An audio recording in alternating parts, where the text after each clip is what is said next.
Good evening, everybody. Good afternoon. We're here today to bring you a discussion on the Premiership. Awesome. Firstly, I'd like to introduce a special guest I've invited along today.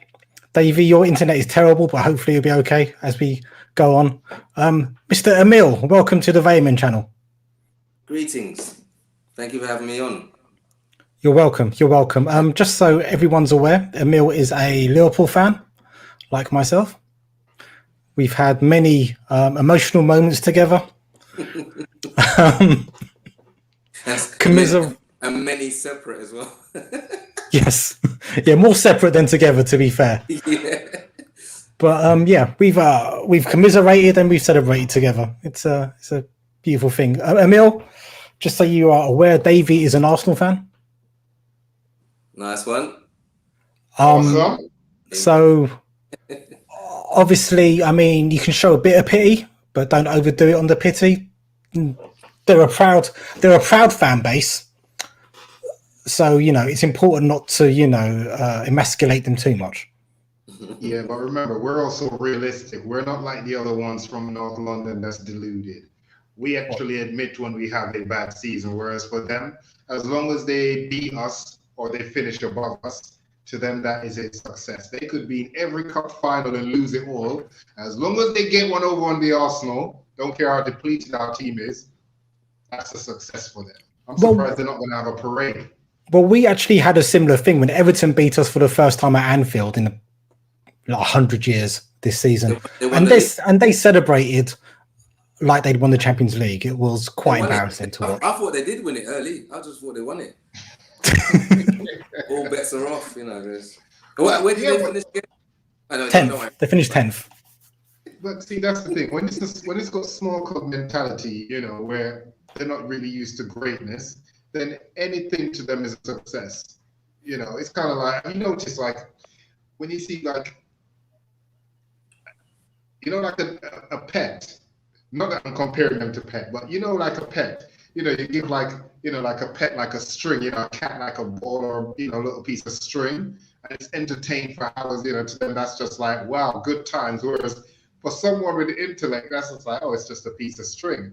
So for us, that's what victories from these clubs seems like to us, because we're used to success. I mean, Tottenham, Everton, they've not really had much of those, have they? I mean, I remember Everton, Arsenal was always whipping them like 6-7-0, it was regular, back in the Henry days, that was just like the norm. So, when they talk big, like they, now when they get all braggadocious after having a little one victory. Braggadocious, I like that word. Yeah, which in the end it proves meaningless, because again, look where they finished and look where you finished. And you just think to yourself, really? That's your level of success? Like, I saw a few of my Tottenham friends, literally all they celebrated was, oh, well, at least we finished above Arsenal. So it goes to show you what, what ambition is for some people and what ambition is for others. So we'll get on. Go on, Emil. With Spurs over the years, they have come. They've been like kind of agonizingly close to actual glory, and each time they've managed to snatch defeat from the jaws of victory, as they say. 100%. When they beat us in the Champions League final, that was probably the worst we'd played all season. Yeah, exactly. Our worst play, and we'd like what was it? Third minute, first goal, and almost last minute, Origi becomes a legend, and Spurs once again. And that's why they're going to go from bad to worse, unfortunately. I don't hate Spurs, by the way. I don't need to hate Spurs. No, but I don't hate Spurs either. Yeah, no, I don't hate them. You pity them. It's just because, they are what they are. There is a certain part of the fan base, though, that it is just a bit delusional. But apparently there's a story in the papers today that Pochettino might return to Spurs. I doubt that. I'd be surprised. This soon? Well, it depends how much they pay him, because if I'm him, you know what?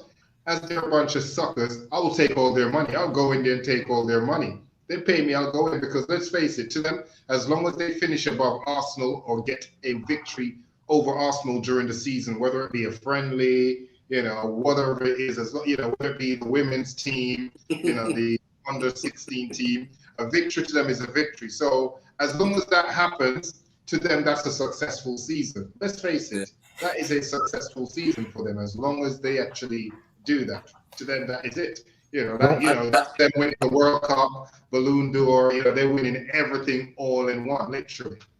I just think Pochettino, right? Like, he needs like a full go at PSG. And he needs to kind of like as a next step in his own personal career. Going back to Tottenham now, they're not going to be able to give him more than they gave him the first time. No. Like, how many seasons was it? 3 seasons? Two or three? Yeah. Two? I don't know how many windows it was. They didn't improve that squad. That's why they got to that point, because actually they were in a really, really good place, and what they needed to do was invest in the squad, much like Liverpool's FSG. To invest in the squad at the right moments, and actually we had that. Well, we know what's happened this season, although there was a lot of it freak, but actually, if we'd have actually invested properly. We'll get onto that, but in terms of Pochettino, I think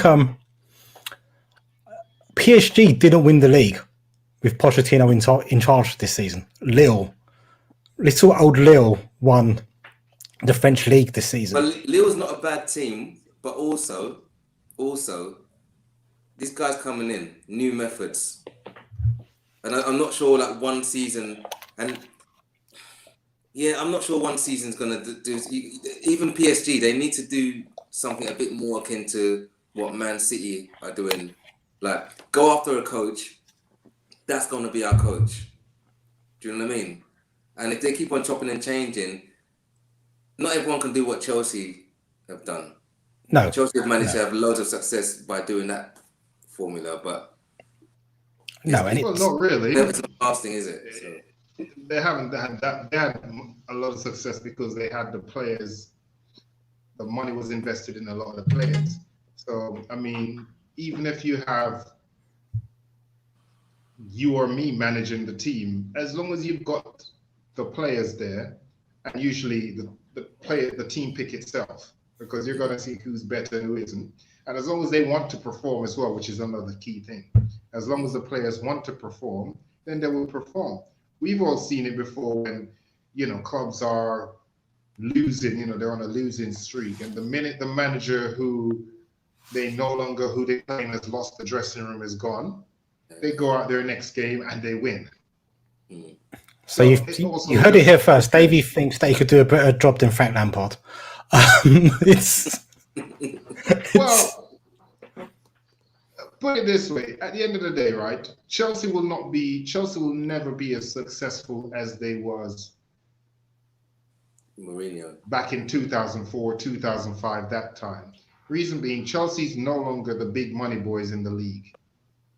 They're now average in the sense, because you've got Man City, even as rubbish as Man United is in a lot of ways, they've still got the big money. Liverpool has got the money as well. We haven't got money.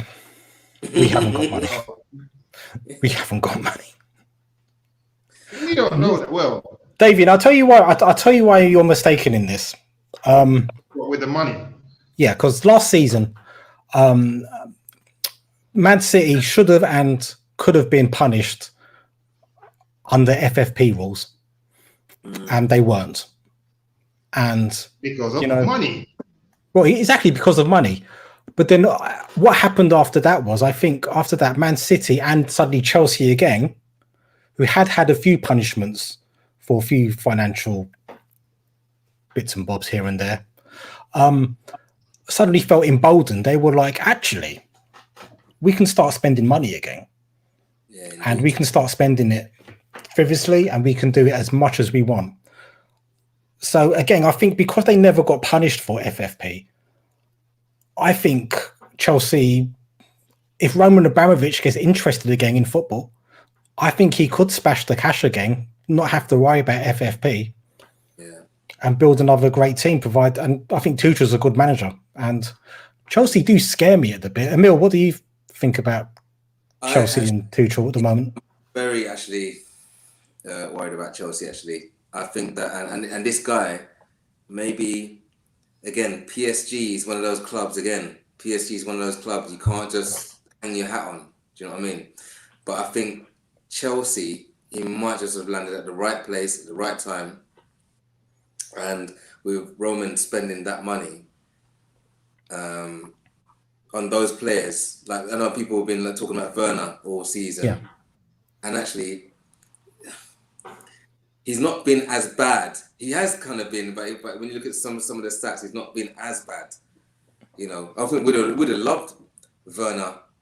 I know we'll come close to getting him, but even Werner coming off the bench, we would have loved those kind of stats at Liverpool. I think Werner working under Klopp probably would have been a different prospect, and I think Tuchel probably will get Werner to play eventually.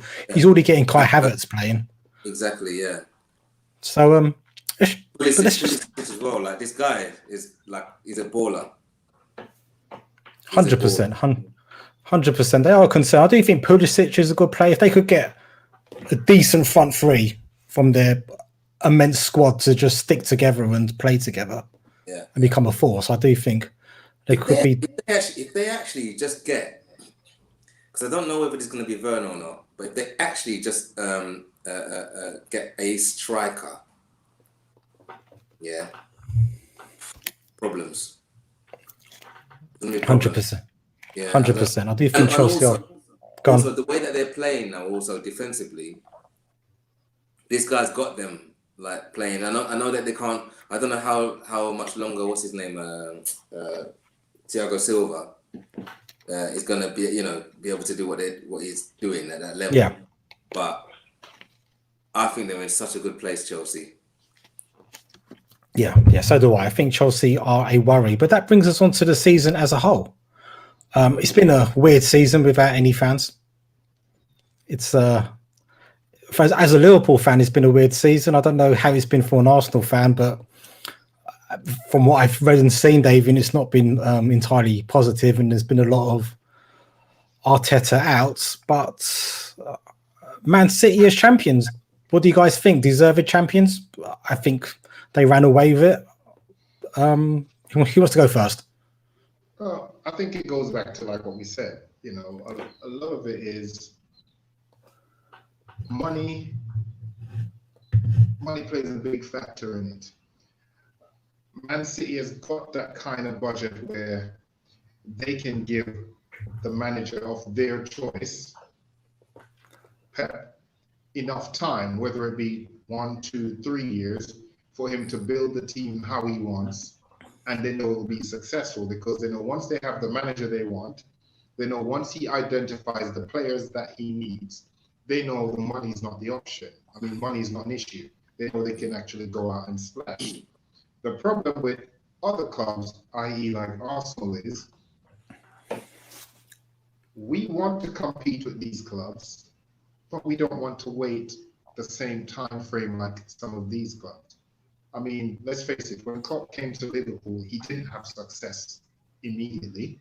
He had to go out, get the players he wanted, build the team how he wanted, to have an identity for him. But the point is, they also went and got managers who was proven. How are you going to go out and get someone who wasn't even really a number 2? He has no managerial experience, and you're bringing him to come and take over one of the biggest clubs in the country. This is some kind of Mickey Mouse show that you'd expect with the likes of even a Tottenham. But no, it's Arsenal. So in a sense, Arsenal's kind of become like a joke because we've deluded ourselves in the fact that we got a bit deluded with the fact that, you know what, we can move on from Arsene. Yes, he was holding us back. He was this. When really and true, you see now that without him there, without the proper structure, we are just an average club. I mean, we just about finished 8th. Literally, just about by literally just by a thread, we finished 8th or whatever. And that was because of other teams not capitalizing on our sloppy performance the entire season. But the point is, we should have identified a manager who's proven that he can actually hold the dressing room and also deliver and invest time in it, because that's important. You can't go in and give someone, like 6 months and expect to have the same level of success as a Liverpool or as a Man City. No, their success was not overnight, and also they spent money. When you've not got the boardroom and management and the fans and the players on the same page, you get what you get now, which is dysfunctional. At least Tottenham, I'll give them their credit. They're losers, they know it. Every season, though, at the beginning of it, they're deluded enough where they said, oh, we're going to win this. But really and truly, they're just saying that just for show.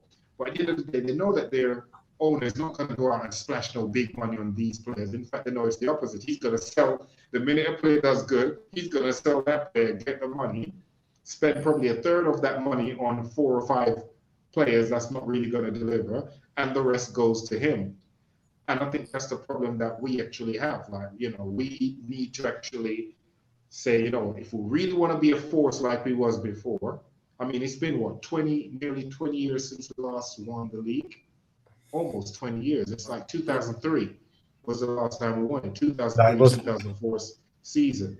Is it already like that? Is it? Yes, it was 2003. Yeah, because we won that's when we went the season we won the Champions League, which is the anniversary of it today. Actually, Kwame, and we came back from 3-0 down against AC Milan. It was the season previous, which they'd won the league. Right, because 2004, 2005 was when Mourinho. My bad. I think it's just a connection here, Jamaican Wi-Fi. But yeah, I mean, it was the season 2004, 2005 was when Mourinho came with Chelsea and won the league. So we haven't done anything since then. But the point is, we paid for a stadium within that time. Our finances are in great condition. But the point is now, what we need is the board to actually act, because they've lost the trust of the fans right now with the whole ESL, you know, the other day. So something needs to be done. Either these new people who are in talks, you know, the guy who owns Spotify, who's in talks. Though Flamingo says Leicester City was unlucky to be left out of the Champions League. Absolutely, we'll get on to Leicester City. I think that's worth talking about. But back onto Arsenal. Obviously, asked about Man City, but we ended up talking about Arsenal. Don't quite know how that happened. But no, I'm just talking about the fact that they need to invest. 1 second, David, let Emil come at this point. Yeah, one question, right? Just to David, right?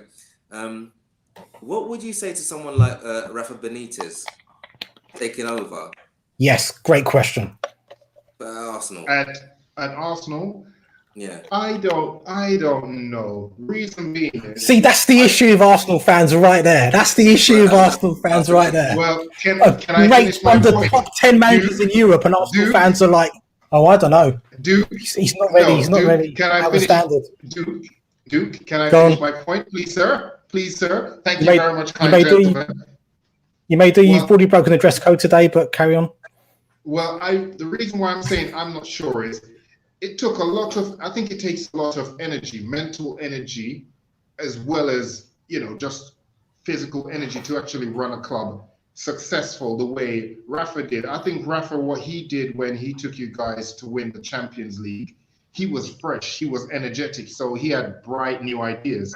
Now, I think you notice after a while, when managers come into the league, when they go around clubs, after a while, I think other managers who come in figure out their pattern, and then therefore they're not successful. Like, for instance, look at Mourinho. When Mourinho came back to Chelsea, you knew he wasn't going to be as successful as he was the first time. When he was sacked from Chelsea and he went to Man United, I knew he wasn't going to be successful. That didn't work out. The only thing is with that, though, right, is that it's like, where is it? Where is the common ground there? Because you have a proven winner or someone who's a young and up-and-coming, bright-thinking coach. Like Arteta. Highly rated, yeah? Yeah, but Arteta's not coached so many people. He hasn't had any experience. Yeah, but he was highly. Even Tony Adams. Tony Adams had more experience than him as a manager. But Tony Adams failed. But at least Arteta did have a big reputation at the time. I agree, it was too early for Arteta. What reputation he had? He did have a big reputation at Man City as being a great number 2. Exactly, a number 2. He wasn't a number 1. It's great being a number 2. It's just like you might have someone who's a great vice captain, but when it comes to being a captain, he does not know how to lead. Arteta does not know how to lead. The players won't take him serious because what has he actually accomplished? But then on the same, who would you think, in your opinion, who would you like to see I think Arsenal. So, David, before you come in, I think Arsenal should go to someone like Eddie Howe and give him time. Who? Someone like Eddie Howe. Oh, Eddie Howe. Yeah, and give him time to actually build that club. Give you 5 years to just say to him, look, don't worry if you don't qualify Champions League for the first 3 years, but just build this team. You know who I actually like? I actually like the Wolves manager, the one who just left. Nuno would be a great appointment for you guys as well. No. Yeah, he looks like, give him the right club and time, he will do very well. Yeah. Yeah, no, Nuno would be a great appointment for you guys as well. Good shout. Because he's not burnt out. That's the reason behind it. The Rafa Benitez, they're burnt out. I think even your manager, I think if Klopp leaves Liverpool after 5 years or something, after having a long stint in the Premiership, if he goes to another Premiership club, he will not have the level of success that he did at Liverpool. Yeah. Not because he's not ambitious, but because it takes a lot of drive to actually have that same fresh energy to come in and have that success. So when Tottenham fans was all getting excited about Mourinho coming there, I was just like, yeah, nothing won't happen. He won't last long. Because I agree. I'm surprised he lasted that long. Yeah. It was more out of embarrassment, because they just didn't want us to say, yeah, we told you so. That's the only reason why he wasn't going earlier. They tried to hold out as long, I think the issue with Arsenal for me, you've got to find the manager that suits. So I appreciate the comments. I think Rafa actually wouldn't suit you guys because Rafa would get very tired of your balls very easily. I think that's why someone like Eddie Howe, he would be honoured to be an Arsenal manager. First of all, so he would demanding money every window as well. He'll be willing to work with you have good young players in Martinelli, Smith Rowe, Joe Willock is done really well at Newcastle. You do have some good, decent young players coming through who you can build a team around. Strikers. We need some strikers, We've got great midfield, but the strikers, who do we have? You do, but this is why you need to build a team. If you had those things, you'd probably have a good team now. But this is what I mean. You need to build this team. So you've got a great left back in Kieran Tierney as well. He looks he's an awesome left back. Someone like Eddie Howe could take those players, and in 2 or 3 years, if again your recruitment has got to be spot on. And if you look at what Liverpool done with Klopp, excuse Alisson Becker and Virgil van Dijk, but signing club legends Gini Wijnaldum from Newcastle after they've been relegated, Shaqiri from Stoke City after they've been relegated, Andrew Robertson from Hull City after they've been relegated, making those shrewd signings that weren't that expensive. When we made those signings, nobody was like, oh my God, these are quality signings. When we signed Mane, Salah and Firmino, nobody thought they were world-class players. We turned them into world-class players. And your recruitment's going to have to be spot on like that as well. Yeah, I think you need like a David Dean, someone like a David Dean who was there like in Austin's time. Someone who's going to go out and identify, the manager will say, you know what, I want these players. He'll go out and bring it in. So that way the manager can focus on being a manager, building the team, setting everything up. I don't know who that Eddie Howe dude is, but I wouldn't want someone I don't want someone who's going to be a yes man who's willing to work with the board. I want someone who, because to me, then the players won't take you serious because they'll look like, he's a lapdog for management. He won't stand up. You need someone, like I said, I really believe that the former Wolves manager, I think he would be a good fit. Reason being, he's also multilingual, which is great. I think he can get players in I think he has respect of players. I look at him and I just think, you know what? They won't get away with any nonsense with him. Yeah, he'll bring in some good Portuguese talent. What we've got to remember though is that Arteta is still the Arsenal manager. It looks like Arteta isn't going anywhere. Arteta to me, he looks like he's a yes man as well. As much as he acts like he's not, I think Arteta is a yes man for the board. But I personally believe that. Let's segue though into this point from Do Flamingo. Leicester City won the FA Cup. No Flamingo. Sorry, Do Flamingo. I'm assuming this is your... No Flamingo. Oh. Duke, get them right. Madara. Okay, he just needs to go into... the penalty box for a bit. Okay, he's back. You got the power. Okay, I'll behave. But yeah, Leicester City. So they've had a good season. They've won the FA Cup, but they just missed out on Champions League. I think Leicester City are a great little club. But do you think? Actually, let me start with you, Emil. They're not a little club. Change that statement. They're not a little club anymore. They are very. Since they won the Premiership. No, I agree that. I agree with that. I was just being. It was a throwaway comment. Let me start with Emil because Emil's got experience with Brendan Rodgers in a footballing sense, not in any other kind of sense. Let me just. I actually love Leicester. I love the energy around the club. I love it's the energy that what they have is what the energy that we had up to pretty much before we got our injuries. Yeah. But like Liverpool's, we had that feeling of the last 2 or 3 years, that feeling of like everyone's in the same, we're all together, no matter what, on all levels. It just seemed like, and Leicester, when they won the FA Cup and they got, what's his name? Mr. Vichai? The chairman, yeah. And calling down like they come in the FA Cup, is passing the kind of all that kind of stuff. Which other club would have that? I can't think of many. Come down and like celebrate with the team and the fans. Like, I can't think of that. And even Ian Wright said that he felt jealous watching that because as an Arsenal fan, he felt, man, we haven't got owners anywhere near as nice as this man. All of the big clubs, probably barring Man City, like because all the big clubs, the fans, none of them are kind of like the one's here. The owners are here, the fans are there. You know what I mean? There's a kind of a void there, but like that club right now, everything's coming together.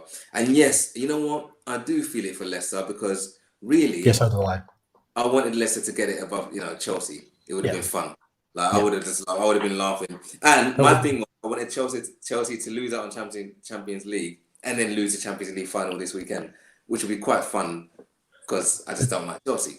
But do you think Arsenal missed a trick not hiring Brendan Rodgers?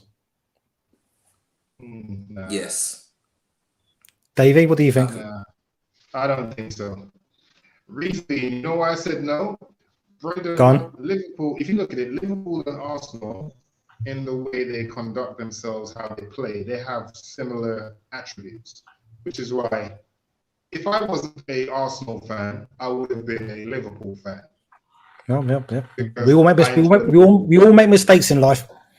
Oh, and if you looked at it, he did not do very well at Liverpool, did he? No, he did actually. He didn't do bad at Liverpool.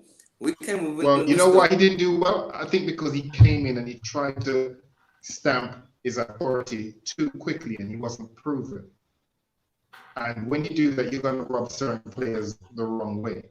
I don't think that was the case. I think he was naive. Yeah. I don't think that was the case. I think his issue was that match against Chelsea where we lost 2-0 at home. We didn't need to win that match. We could have just drawn it. But Brendan had this kind of arrogance within him, which was kind of like, we're just going to win this match. Forgetting that we're the underdogs in that league and we're punching above our weight. But remember, I think he's learned from it. Remember our form going into that match? With our form going into that match, I can't remember the stats now. It's that long ago. It was something like... There's no team on earth that we need fear. We were scoring goals for fun. Yeah, it was Mourinho in his pomp as well, though. Mourinho, yeah, with his what's it called? That little jacket. Yeah, I think Brendan would have been good for Arsenal because he would have had that experience at Liverpool, which has taught him quite a few things. Yeah, and Celtic. But I think he would be doing what Arteta's trying to do now, but better. Davey?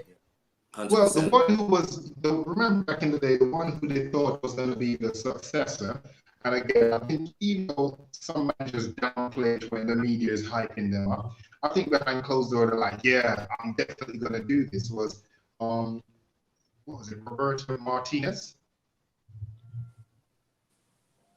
Oh, what? The manager.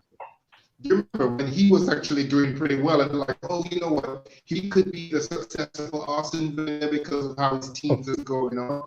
And there was a little, if we could actually bring up some of the media posts from back then, they were literally talking about that, like, oh, he could be taken over, blah, blah, blah, whatever. Then he got destroyed by Arsenal when he played against Arsenal.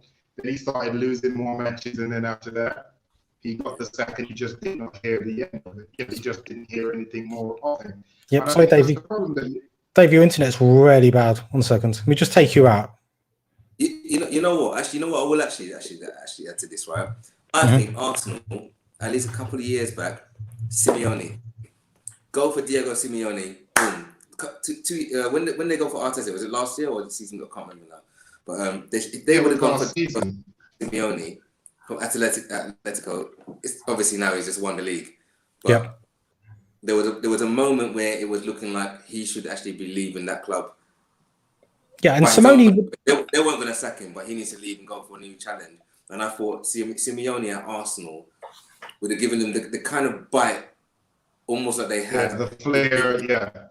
You know, I think Simeone is a good shout because he would inject. For too long, Arsenal have been a soft proposition for their peers in the league, and I think Simeone would have instilled that kind of like never say die attitude and that kind of we're going to win. But even if you've got a stink, supporters would love that kind of just like and then the dark arts of the game and all that kind of stuff. You remember the famous back five, the George Graham days. Yeah, which all these arguments in his early years. Yeah, but all these arguments that you guys are making is kind of like when someone miss out. Like when you miss out on the girl you wanted, and now there's like a friend that you can only get another. Well, she's just as nice. No, the manager who would have been perfect for Arsenal is Klopp. No, he wouldn't. Klopp would have been perfect for Arsenal. I don't want to say this. I don't want to sound rude. Klopp would have been a terrible fit for Arsenal. Nah, I'll tell you why. No, he would. You know why? When he made that comparison, when he said, you go Arsenal, first, and then I'll deconstruct your point. When he said Arsenal was like the a symphony, band, and like an orchestra. Was a symphony, and he's more like the heavy metal rock and roll. Yeah, I was just like, yeah, that's the guy that we wanted. I feared Dortmund when we played Dortmund with him in charge because he just had that, and I never heard of him before then. And I just thought, you know what? If anyone could, it would be this guy, whatever. And you guys saw that, and you needed someone like that, and you got him. Look at that. But I don't think Klopp would have been a good match for Arsenal. I'll tell you why. I don't think, number one, he would have gotten on with your board at all. Yeah. Very true. Very, very good point. You're correct on that. Number two, Number two, you've got to remember, he turned down the offer to manage Manchester United and arguably Manchester United's a bigger club than Liverpool, because he didn't feel as though they were a big enough fit. Klopp needs to manage it kind of emotionally intense clubs. At Dortmund, they've got the yellow wall. Dortmund are the Liverpool of the Bundesliga, in the sense of their high needs it. Yeah, being a highly emotive club, and I think Klopp needs that energy to. This is why I don't think Arsenal provide that personally. Yeah, no. I get what you mean. Yeah, because the Klopp fans, the Klopp fans are, known for their passion, and he's a man that feeds off the energy. This is one of those things where it's like, and he would have known this, and like, if people actually like really not just watch football, but when you look at fans in general, and this is nothing against any fans, it's not even just being about Liverpool support or whatever, but it's about like, Liverpool is one of those clubs, one of the few clubs I think that I know of that actually like only the fans spend most of the time chanting about the team. They chant supporting their football team. They don't chant again. They don't waste their energy chanting against the opposition. Yeah, they're not as fragmented as all of that. We do get fragmented sometimes, as everyone does, but generally, Hodgson is, yeah. You know what I mean? And I think Klopp knew that he needed. I think if there was one club that he was going to be suited to, it would be Liverpool. Like as you're saying, manager at Dortmund, he had that. So you just bring people together to the point where actually, like you were saying, it's such an emotional club that without the fans, there's no way that we would have lost. Was it 6 or 7? Because I lost count. 6 or 7 home.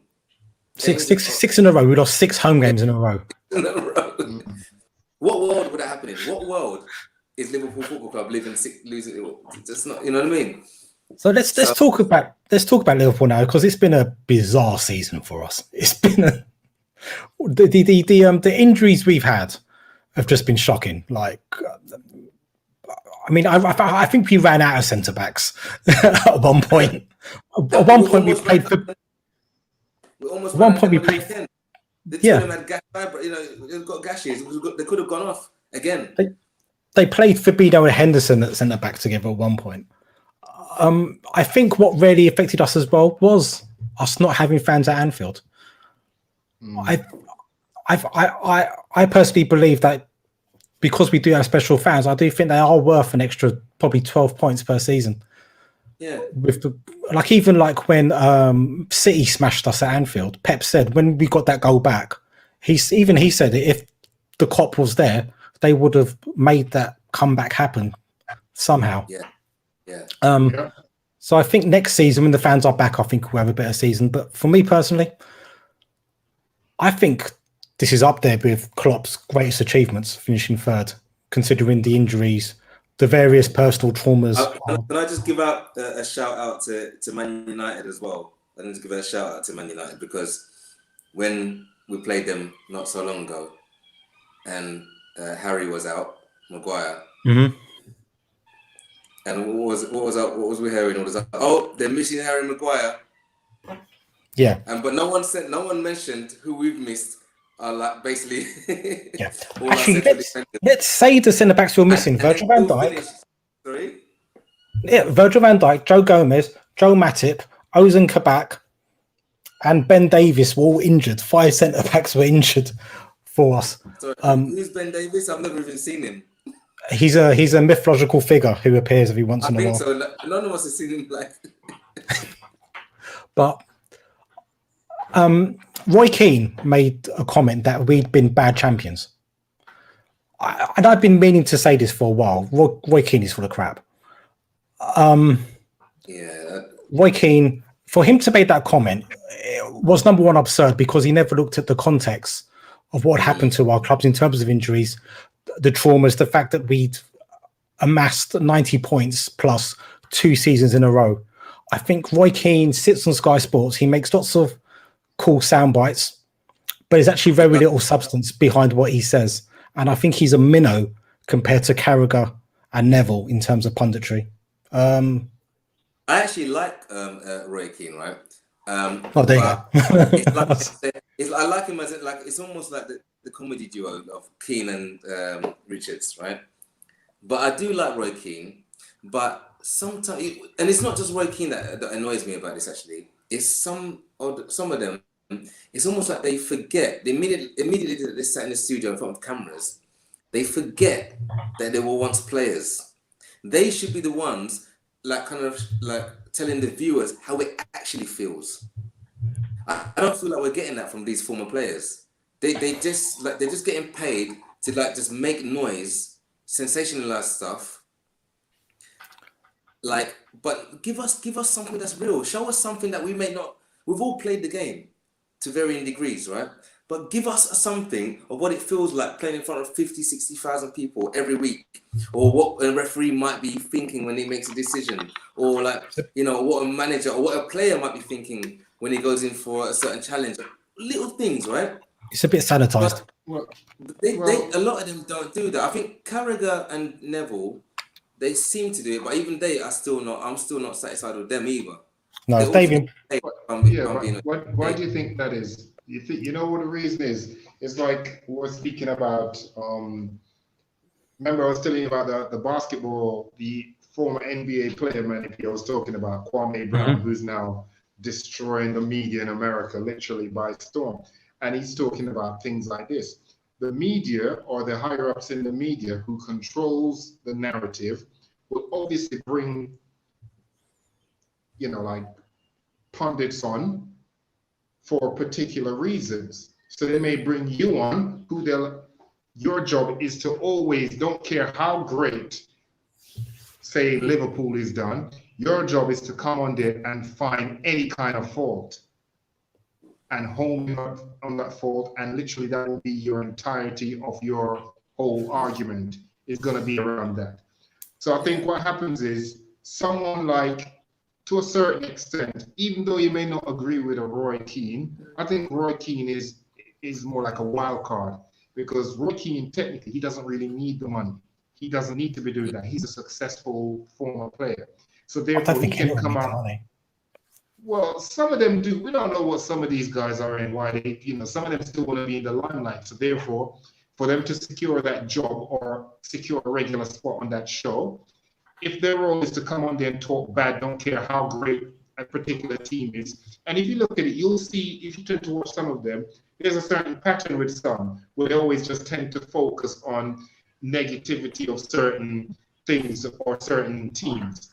And they will just home in on that. Don't care how great the team is done.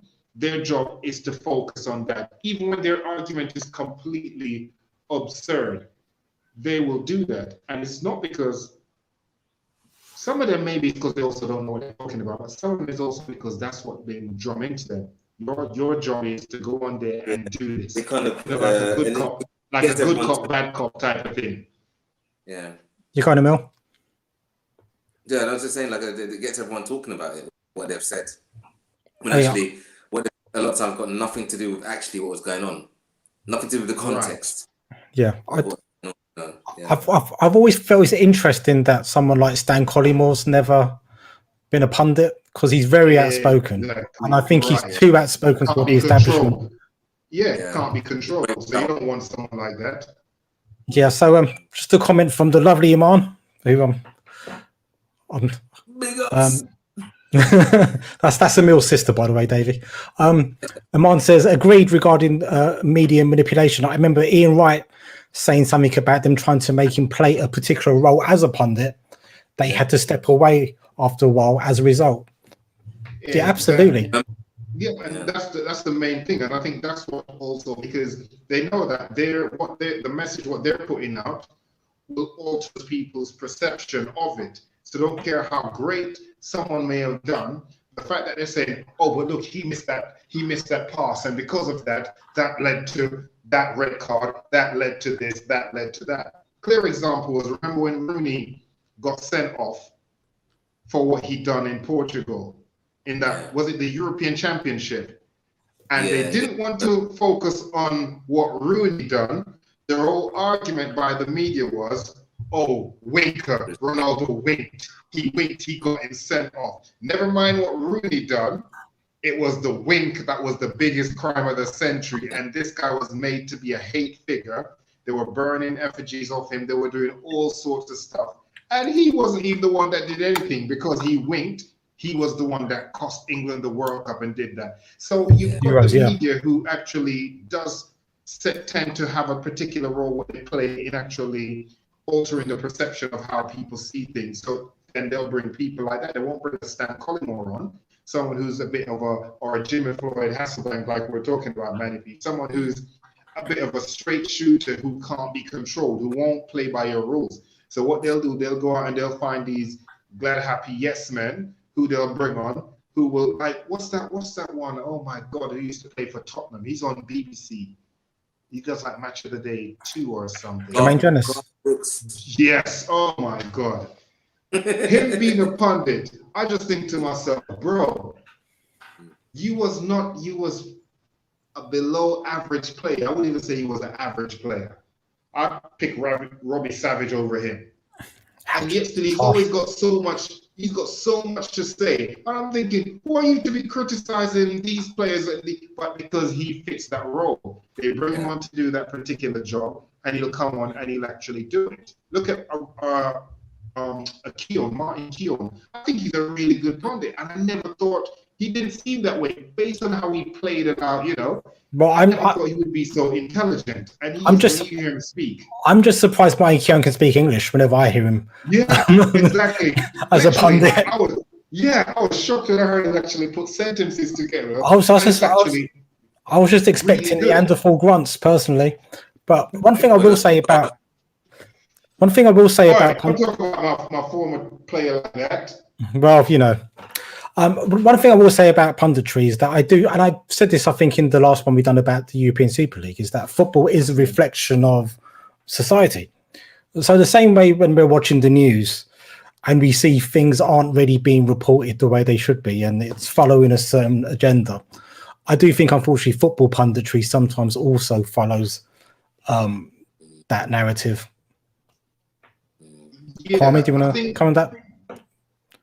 I think it's good. Manny. I think it's the reason why I think we all like Jamie Carragher and what's his name? Gary Neville. I think they have a genuine friendship off the cameras. Mm-hmm. So therefore, I think they do. If they didn't, they would have not lasted as long. So therefore, I think they've got a huge amount of respect for each other. Yeah, I think they're friendship. They just don't want to let people know because they're supposed to be rivals for life. But I think they do in the sense that when they come on, they know they can be honest with each other and say anything, and at the end of the day, they won't take it personal. But some of these people, I think, if you bring these personalities on who are not friends, and they don't have, it's just a working relationship, some of these people will be butthurt when you actually say certain things. Like if you were to call them and say you're talking absolute rubbish. Oh my God, they're going to take that personal. They won't look at it like, oh, it's just a job. And at the end of the day, they're going to take that personal, which is what we talked about when we did the podcast. We said, when we started the podcast, we said we can say anything, reason being because we have a genuine relationship, friendship. So we know we can say whatever, and we know it's not going to ruin our friendship. Whereas you look at some of these pundits, they won't speak genuine, they'll just tiptoe around the subject because no one wants to offend each other or say anything that they might find out, he's upset me. So, yes, absolutely. So, Davey, I just want to bring the little discussion around punditry to a close with a last word from Emil around punditry. If you want to have our last word, that is. There was a comment up as well, Manny. What was it? I was just Iman just saying, I was going to draw the same comparison, Manny. This is how the media operate, just how I was saying that punditry reflects the way a lot of our news organisations work. Yeah. I think the good thing is, because we're seeing a lot of things like even what we're doing now, and there's a realism to this. It's been happening for a lot, we're fans and, they're talking, and it's just a realism. The way we speak, the way we present stuff it's real. Yeah. And at some point, there's going to be a real clash, right? There's people, especially during the last year, people are seeing a lot more of this stuff going on, and are more interested. There's people that actually, as soon as they watch the match on like Sky or BT or whatever, they don't wait to bloody watch they go straight onto one of these fan channels. Just go, sorry? Like a fan channel instead. A lot of people now listen to the kickoff or go to AFTV or go to the football terrace instead of listening to actual ex-footballers because they've got more pure opinions. What are they saying? Genuine, exactly. Unfiltered. Language. Yeah. Yeah, exactly. Unfiltered. Yeah. So I think we all agree on the state of punditry in this country. I'm going to talk about something else now, and I really don't want to upset your nephews, Kwame. Go Flamingo. Are we going to Man United? Yeah, we'll talk about Man United. Okay, now I'm going to put out my opinion first on Man United, and I'm going to let you two comment on it. In reflection of what Roy Keane said about Liverpool being bad champions, which is rubbish, and Roy Keane shouldn't be allowed anywhere near football because he ended a fellow professional's career. Anyway, I think Man United, biggest bottlers in the entire league this season. And I'll tell you why. Were they not top of the league at some point this season? Yeah. They were top of the league. And this is my point. Solskjaer played some bizarre football during this season when there were matches where he could have, against the other big six clubs as well, where he could have gone out there and tried to win those matches, and he would play a double pivot in midfield and all kinds. Against us, when we got Fabinho and Henderson at centre back, he went all Roy Hodgson about it. Yeah, didn't he goes all defensive, and I'm not saying they would have had as many points as Man City, but this was their chance to actually try and get 90 points this season and actually try and win the league ahead of schedule. And I think Solskjaer's fear stopped Man United from having an even better season than they could have had. And I think that's why I don't fear Man United moving on. If Solskjaer is going to play football like that, I don't fear it. And I think they are actually the biggest bottlers in the entire league this season. I think it's very easy to City when they've started to kind of like stream ahead, right? It's very easy then to kind of like then get on a little a roll, because no one else wants to kind of like finish. None of us that was chasing. Everybody was like kind of doing that and doing that and doing that. We know our stories. I won't go into that, but I think United didn't have the pressure on them to do that. I just think when the pressure is on, it'll be a different thing, and you'll see. Like, I think I agree with you. I think you'll see the real tactics. Yeah, it'll come out like. Absolutely. So, as it says here, Man City are clearly better than the rest. They're always going to win the title. Absolutely, and they are deserving winners. But I will. Can I add something to that comment? Go on. I didn't see the name of who commented there, right? Ez. I agree to Ez. Hello, Ez. Right. I think Man City. To a degree, I could see that Man City, because they would have had the hunger, because they've lost last season in such a way. They've lost the league. They didn't do very well in the Champions League. Okay. Also, and I know I always I have to bring things back to Liverpool at some point, but it's something that I need to mention, is that when Liverpool won the league, in the stadium, it was the greatest thing. It looked like the best thing, to be honest. When Hendo was lifting the trophy, it looked brilliant. But the fact that the players did not get to celebrate with the fans, but yet basically a few weeks later start the new season, almost renders what you've just achieved. It's like psychologically, it renders what you've just achieved slightly. It's less. You know what I mean? You need to share that with people. The energy, right?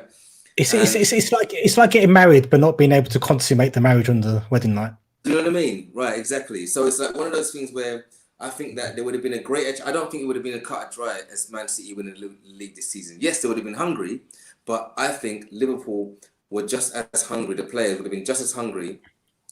But you know what? They hit a wall, as well as the injuries. They hit a wall. Yeah. But there's only so much you can go into work every day. You can go into work every day, but then when you forget even what you're working for, you're going into work every single day, but you don't even know what you're working for now. You just turn up every morning, then going on at night. Absolutely. So just going to make another comment regarding Ez's comment, and Davian can come in as well regarding Man United. Absolutely, Man City are by far and away the better team, but Man United only have to play Man City twice in a 38-game season. Man United, I think, had a really good opportunity to amass more points and to push City a lot closer than what they could have done, and even maybe with a bit of luck pipped them to it. Like, you worry about whether you're the better team or not after you've won the league. It's just, there was a chance there.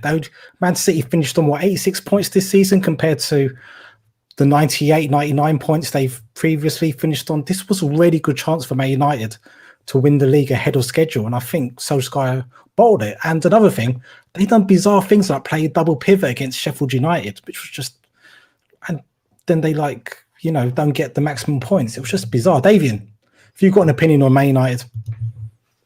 Well, I think what it comes down to is ambition. I don't think Man United, much like Arsenal and some of these other clubs, did not have any ambition at the start of the season to say, yes, we're going after to win the league. A lot of these clubs don't. I think at the start of the league, the start of the season, a lot of these clubs subconsciously say to themselves, right, our aim is to get into Europe. Literally, that's where their mindset is at. Their mindset is like, we're trying to get into Europe.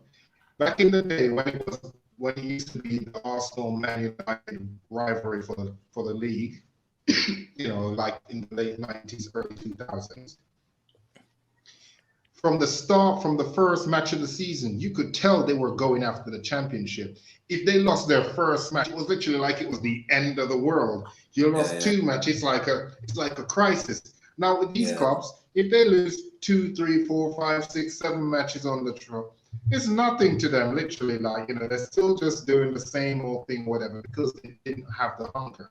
They didn't have their mindset to say, yes, you know what, we're going to try and win. Their mind is like, yep, we're not going to try and get into Europe. That's it. Literally, that's what some of them is. Or just like, the new clubs that come in. Think about it. Remember back in the day when a club gets promoted into the league, their mindset was for the first season is, let's try and stay up.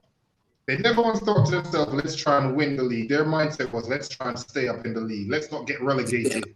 So it's the same, just like how they have that mindset. You got these clubs who used to be giants, the Man Uniteds, the Arsenals, whose mindset now is, you know what? Yeah, let's try and make Europe. Let's try and qualify for Europe. And I bet if Solskjaer was to be honest, he could not stand in front and say, yes, at the start of the season, he said to his players, we're going to win the Premiership. I guarantee he never once said that to any of his players. His aim was, let's try and do well this season. Let's try and get in Europe this season. And I think until they change their mindset, all of us, well, our clubs, you guys have that winning mindset. It's just your injuries and everything else that just caught up with you. But I think until the Man United and the Arsenals start back with the mindset of saying, you know what, we're not trying to get into Europe. We're trying to win the Premiership. We're champions. Until they have that, you won't know, because they won't ever win the Championship, because they even play that way. Look at you guys. When you won the league last year, you could tell from the 2019 to 2020 season when you started like you literally like every game was a championship game. You was playing for everything. How many teams do you see do that now? Not many. No, and to be fair, I think that's because Man City pushed us so far the season before.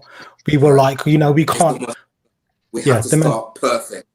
They pushed us so badly. We were like, we can't drop a single point if we want to win this. Right, league. But why is that? Because you had a champion mindset. You didn't have a mindset to say, well, let's push it and try and get second again. Yeah, your mindset was, we went that close this last time. This time we're going all the way. So you came up with that hunger and that desire. These clubs, you look at them, even by the way they interview as well. some of these managers, they don't have that passion like they're concerned really about the loss. They just look at it like, on to the next game, we'll do better the next game. You don't see any hunger, and I think that's what the problem is. Yeah. Cool. So I'm assuming this is the name of another Naruto character. Yeah. No. Yeah. Big up. It's not. So we had a great chance this season, and our top 6 record could have really helped. So again, if Man United had just beaten more teams around them, they would have had a far better chance. I'm not saying they would have won the league, but they would have at least put a bit of pressure on City. And we know Pep does weird things when he's under pressure. He starts picking weird formations and weird lineups. That's when you start seeing twice. That's when you start seeing those kind of things like Basel 40. Do you remember those days? Yeah. Exactly. So I think it was a missed opportunity, but it was a weird season, wasn't it? All in all, I'm glad to see the back of the season. I went from going from like, please get this season over and done with. I hate everything. I hate VAR. I hate the whole thing. I hate just stop the season. Forget it. Let's just wait till next season. So now just being in love with this season. But you see how football is, because it's such an emotional. It's a roller coaster. Absolutely. So Ez says the double pivot is due to us having to protect our slow centre backs, which will hopefully be improved the next season. Well, you were playing Sheffield United. You were playing Sheffield United. They finished 20th. You don't need a double pivot against Sheffield United. But it's not even just that, Manny. I mean, these clubs now, with all these analytics that they're using these days for players and all these players' statistics or whatever, surely you would know from the start of the season, before the season even starts, how fast your centre backs, your midfielders are compared to each team. I mean, you've got how high people you've got people that's supposed to be working out all of these statistics, so you know what the best formation. So you as the manager will have all that information, so you know what to do, how to play. So therefore, from before the season starts, you realize that our midfielders are too slow, our centre backs are too slow. If we go up against that player there against that team, then what would he do? He would have gone out and bought players or tried to buy a player to bring in to help compensate with that. You look at Henry back in the day when Henry was there as a striker, teams knew straight away, you know what, this guy's fast. We can't have this guy there centre back because he's going to outrun them. And they would try and bring in players to try and match that. You're telling me if they could have figured that out. Yeah, if they could have figured that out in 1999, 2000, 2001 to 2006, you're telling me now in 2021, Man United, analysts and people who come up with all the statistics wasn't able to figure out that their midfield or their centre backs wasn't quick enough to handle a Sheffield United or a Sheffield Wednesday or Brighton. No, come on, that's a pitiful excuse. They just didn't know what they were doing. They just don't have hunger. That's what it was. Yeah, Dave, the internet's getting a bit bad again. They missed the trick spending that much money on Harry Maguire. They missed a trick of doing that. Like they could have had Nat Phillips on the free. Sorry? They could have had Nat Phillips on the free instead of spending 80 million on Harry Maguire. Do you know what I mean? Spending that kind of money just because we've gone out and got Van Dijk. But if you're going to play a certain way, you need to know the way you're going to play. If you know the way you're going to play. And if not, then actually get a decent actual defensive midfielder. That's what he's there to. Look at what Tottenham went and bought with what's his name? Højbjerg? What's it? That's the one. Thank you. Yeah, right. And like kind of yes, they didn't win and didn't do anything last year, but it did change. It sorted out something for them. I agree with him. Man United doesn't need Sancho. They need a good, solid defensive midfielder and centre back. Yeah, but indeed. We'll never realize that Going forward, before the season started. Yeah, I'm just saying, wouldn't they have realized that from before the season started, that what they needed? Wouldn't they have realized that, okay, we're not strong in this position and that position? Exactly. I mean, they should hire one of us, because let's face it. I'm not looking for Man United. No, I'm just saying, just to show the mindset. I mean, when you play in a fighting game, when you're playing a Street Fighter, right, back in the day, this is how much we use analytics even back then. You're not going to use a Zangief against a Ryu or a Ken, because you're going to get slaughtered. So you're going to bring a player that can actually match. You come out with Ryu, I'm going to bring out my Ken or something, someone who can adequately match up. They should have been able to do that as well. It's the same thing with football. You look to say, you know what, this midfielder can't compare against that if they start building up momentum and going forward. So we need to have this player or that kind of player. And surely you've got scouts who would then go out and said, okay, well, this guy fits the bill or that guy fits the bill. You're telling me no one at Man United, while they were there plotting for the ESL, didn't think to strengthen their team? I mean, if they can't play against a Sheffield United or Sheffield Wednesday or Brighton, how the hell were they going to compete in that ESL against the top teams around Europe? Yeah, I agree. I agree with you. It's knowing. You should know this before. You should know this going into the season. What have you got at your disposal? And then when you got that, you have to work with that and then formulate a way of playing. And I don't think that Solskjaer has really got that. Like when it comes, we'll see at the beginning next season. But when it comes to it, when everyone's back on a level thing, and all the other teams are going for it with squads, we'll see. It depends who they bring in. But I agree with Ayan as well that actually it's not Sancho that they need. That's kind of going Chelsea ways or like Real Madrid ways or whatever. Just buying something which is what they've been doing in the first place, which has got them to this position. You don't just buy players because that's the flavour of the month. Absolutely. You can score goals, but you're leaking goals. Go on, David. Yeah, even look how with the state of the economy right now, they didn't even really have to go out and buy a player, because to how a lot of clubs are not really getting that much revenue, I'm pretty sure they could have gone to a club and said, we'll take this player on loan, because I'm pretty sure a club would be happy to have someone else paying some of the wages of players rather than them spending all. So they could have gone out and try and get someone on loan, because some of these big clubs were spending, hundreds of millions a year on wages and whatnot and everything else, just overall managing the club. they would have been happy if they're getting something back in. So they could have gone out if they really wanted to go and get 2 players in on loan, where they didn't have to go out and spend money. So they can't use the excuse to say, "Oh, we couldn't buy a player, we didn't have the money." You could have got a player on loan, because I'm pretty sure clubs would have been like, "You know what? We've got no fans coming in. There's not really much revenue being generated. So you know what? Yeah, this season is a bust anyway. So let's just get that player out there. And if it works out well, we could always sell him to them and get back X amount of money." They didn't need to do any of that. None of that. Come on now. Absolutely. So we've done an hour, just over an hour. So let's start wrapping things up. But to end with, let's talk about what our expectations are for next season and what we think could happen in terms of transfers, and potentially who's going to win the league. And Emil's had enough and he's gone. I'm not even thinking about that. We've won it already. No. Okay, I'll go first quickly. I actually think Liverpool are going to win the league next season. I think we're going to have a bee in our bonnet next season, and I think Klopp's probably learnt a lot. I think Klopp's probably learnt not to play Fabinho at centre back, despite him being a great centre back.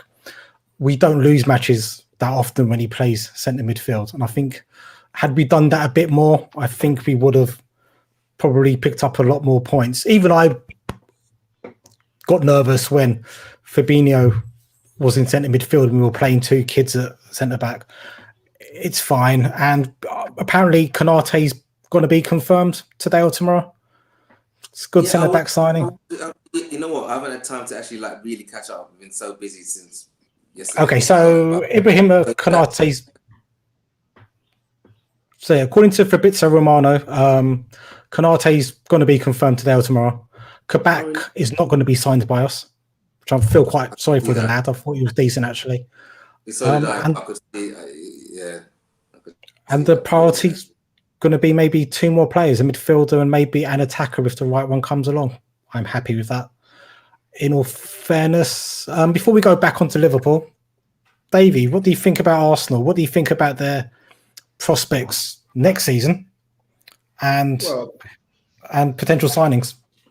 Well, I think what we all need to take into account is, will there be any punishment for the whole Big Six that tried to go into the ESL? I think if there's a punishment, or if there's right. So before we talk about where you're going to finish in the league, what if we're in a situation where we're not in the league? Decide. Okay.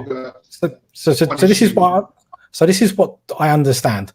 There isn't a appetite from the other clubs, well, most of them, to relegate the Super Six, or to deduct points. I think they all know that the Premier League as a product is diminished significantly if those clubs are relegated or if there's a points deduction. The word is there's going to be a substantial fine towards all 6 clubs. Now, that could affect transfer budgets potentially. But I know, for example, Liverpool, the fan groups have told FSG, basically, like, if you guys want to carry on running our club, you guys have to foot the bill for this fine. The club doesn't foot the bill. And if they don't foot the bill, then I think the supporter groups in Liverpool will start upping the ante. The way you've seen, say, Man United fans do potentially, but in a more civilized way. Go on, David. Yeah, I mean, I think that is, we have to take that into account to see where that goes, and then what are the consequences from said action. If it's going to be something where you're going to be penalized, like, you're not allowed to, you're not allowed to buy any player in the next 2 transfer window, including this one coming up now in August at the end of the season, and the one coming up in January.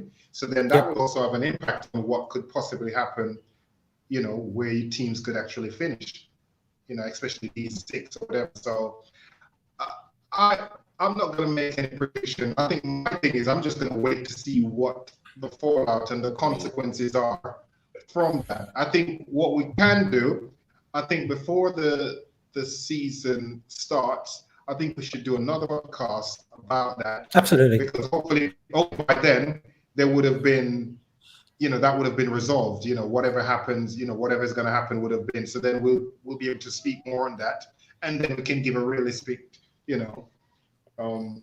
opinion on where we think our teams will end. Because again, like I said, if we're penalized where we're not allowed, all 6 of us ain't allowed to buy any players for the next 2 transfer windows, then that's going to have a big, significant impact on that where we actually finish.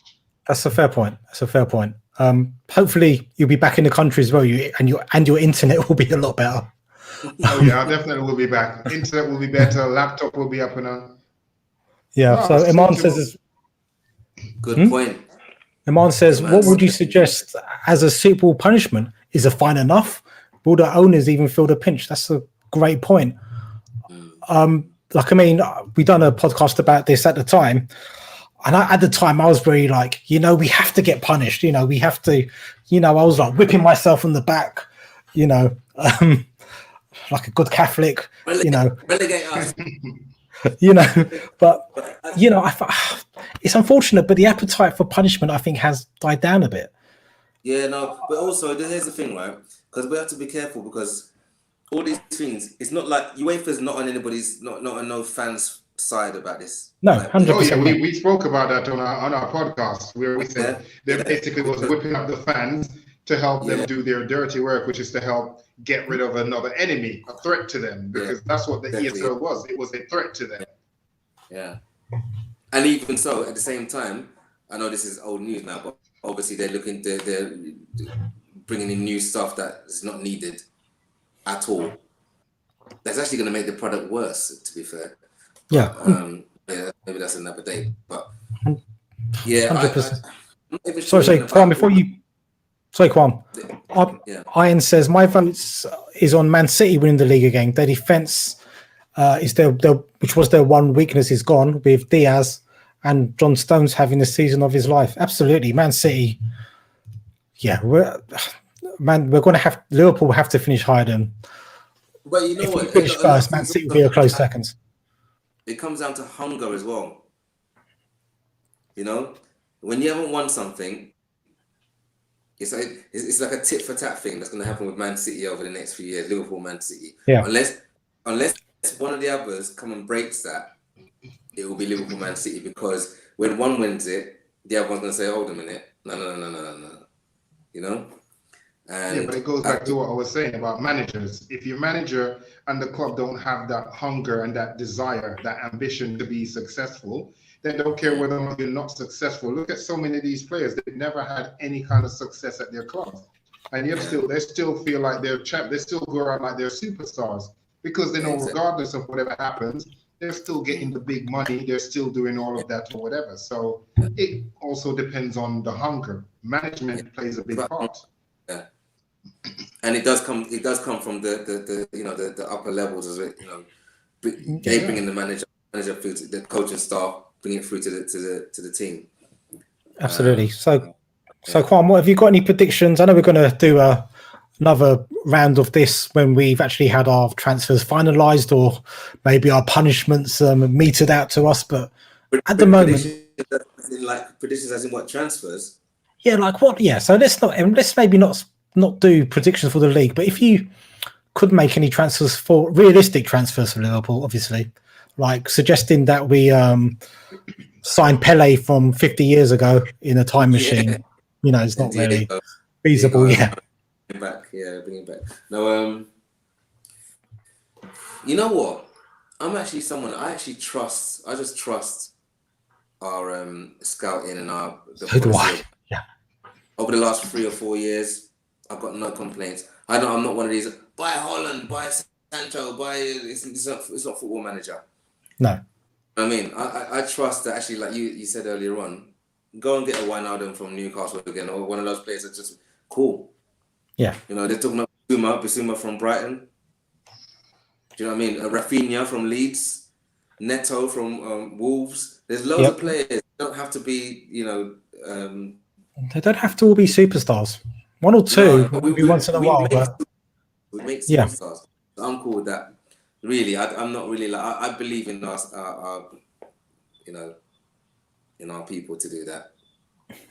Absolutely. So I think we'll draw this to an end now, guys. That was fun. Davian, stay online so we can do a debrief. But before I take us off on YouTube. Yes, Emil, welcome to the Vaya Men. You are actually the first guest. Some of our regulars will probably be angry. They're like, how you get to come on before us? And we're there every week. But welcome, and I hope you've already hit that like and subscribe button. You just want to hit it.